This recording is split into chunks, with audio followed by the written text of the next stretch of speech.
Les flips immobiliers, du génie ou de l'exploitation de quartiers résidentiels. Ultimement, là, avec le genre de capsule que je fais de ce temps-ci, je veux lever des débats, ouvrir des réflexions, ouvrir des conversations pour que les gens puissent tendre l'oreille puis entendre le point de vue qui est différent du leur pour essayer d'avancer en société.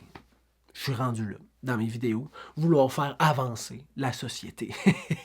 Hey non, je fais encore des vidéos où j'explique des choses puis je donne de l'information sur l'immobilier pour que vous soyez plus connaissants, mais il y a aussi des vidéos où je veux soulever des débats, soulever des conversations, puis les flips immobiliers, ça en fait partie. C'est quoi un flip immobilier? C'est acheter une maison pas chère qui a besoin de travaux, faire les travaux, puis la vendre plus cher. Ultimement, je te simplifie ça, mais un flip, c'est ça. Souvent, les gens vont vouloir faire ça le plus rapidement possible, genre acheter, demander le permis, rentrer l'entrepreneur ou faire les travaux soi-même, remettre en marché puis vendre le plus vite possible. Comme ça, tu assumes les frais hypothécaires le moins longtemps possible. Fait que tu as le moins de frais possible pour avoir le plus de gains possible. Auparavant, pré-COVID, c'était fréquent, les flips immobiliers. Depuis plusieurs années, c'est plus difficile parce que les maisons ont gagné en valeur puis des maisons très abordables que tu peux revendre vraiment plus cher, il y en a de moins en moins. Il y a eu aussi des lois qui ont été appliquées, la loi anti-flip, qui vient changer l'imposition sur ce type de projet immobilier-là. Ça l'a ralenti un peu. La COVID est venue ralentir le marché du flip immobilier. La loi sur l'imposition est venue ralentir un peu le marché.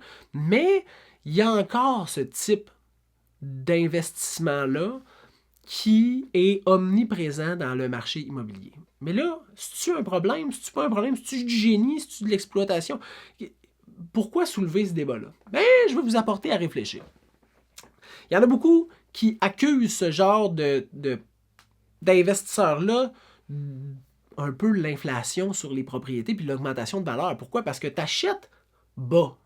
Tu fais des travaux dans le but de revendre vraiment plus cher. Donc, si tu revends vraiment plus cher, tu impactes la valeur d'un quartier. Fait que si tous les bungalows se vendaient dans les alentours de 300 000, mais toi, tu le pimpes et tu es capable de le vendre à 380 000, mais là, tout d'un coup, il y a un nouveau comparable dans le secteur. Oh oui! Il y a un nouveau comparable, c'est celui-là à 380. Fait que là, les propriétaires qui étaient sur le point de vendre à 300 000, ils font comme « Hey! Y a-tu 2-3 bricoles que je pourrais faire dans ma maison pour essayer de me rapprocher du 380 000? » Fait que là, fais 2-3 bricoles, ça coûte pas trop cher, c'est tape à l'œil, puis là, le marché étant ce qu'il est, il n'y a pas beaucoup d'offres présentement sur le marché immobilier québécois. Donc, qu'est-ce que ça fait? Bien, ça se peut qu'il y ait des gens qui se dirigent vers cette maison-là puis qui fassent comme moi, je suis prêt à payer 380 000 pour cette propriété-là. Fait que là, ça augmente les valeurs d'un quartier. Mais là, si tu fais ça année après année, année après année, qu'est-ce que ça fait? Mais ça diminue la capacité d'achat des acheteurs potentiels. C'est ça que ça fait, dans le fond, l'augmentation de valeur, parce que le salaire ne suit pas l'augmentation de valeur des propriétés. Puis, d'année en année, c'est plus difficile pour un acheteur d'acheter une propriété.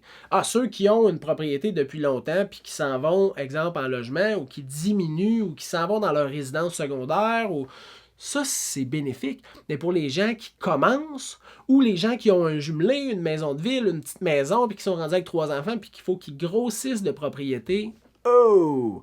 Tu as fait un gain sur ta maison, mais le pourcentage de plus, tu leur payes de l'autre bord, puis là, ben, c'est plus difficile.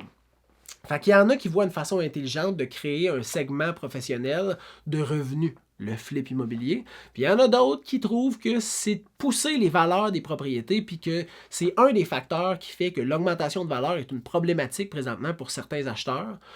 Vous en pensez quoi? Est-ce que vous êtes pour les flips immobiliers, contre les flips immobiliers? Est-ce que vous trouvez que des fois c'est mal fait, c'est fait rapide, ça ne mérite pas nécessairement l'augmentation de valeur qui est demandée sur le prix d'affichage? Comment vous voyez ça, les flips immobiliers? Je vous invite à marquer ça en commentaire. Si vous avez des questions, vous pouvez m'écrire au info@serviceimmobilier.ca, info@serviceimmobilier.ca ou aller sur le site web serviceimmobilier.ca puis prendre rendez-vous. Je vous souhaite une bonne fin de journée. Bye!